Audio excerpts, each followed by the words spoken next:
Ciri-ciri orang yang suka buruk sangka, pertama, dia tidak tahu kejadian yang sebenarnya atau nggak lihat fakta. Biasanya dia tahu cuma dari kabar semata. Jadi dia buruk sangka itu muncul hanya karena mendengar kabar yang dia tidak lihat dengan mata kepala dia sendiri.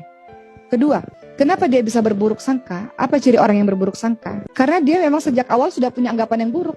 Jadi mau dengar apapun karena dari awal sudah punya anggapan yang buruk, jadi semuanya menjadi buruk, teman-teman sekalian.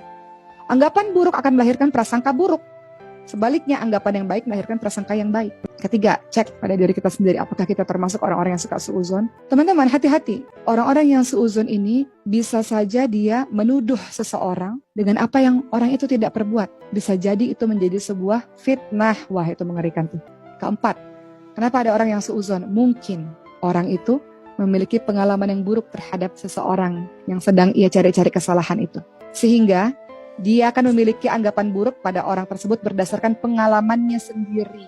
Apakah itu adil, teman-teman sekalian? Tentu tidak adil. Penilaian kita terhadap orang lain berdasarkan pengalaman pribadi kita tidak bisa kita jadikan sepenuhnya dia adalah orang yang buruk. Contoh misalnya, kita pernah sakit hati dengan seseorang, orang itu pernah menyakiti kita.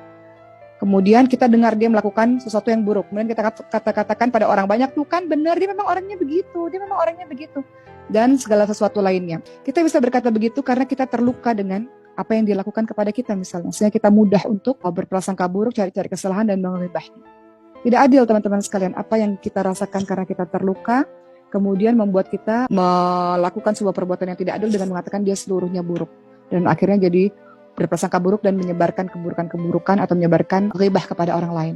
Hanya karena sakit hati kita sendiri misalnya.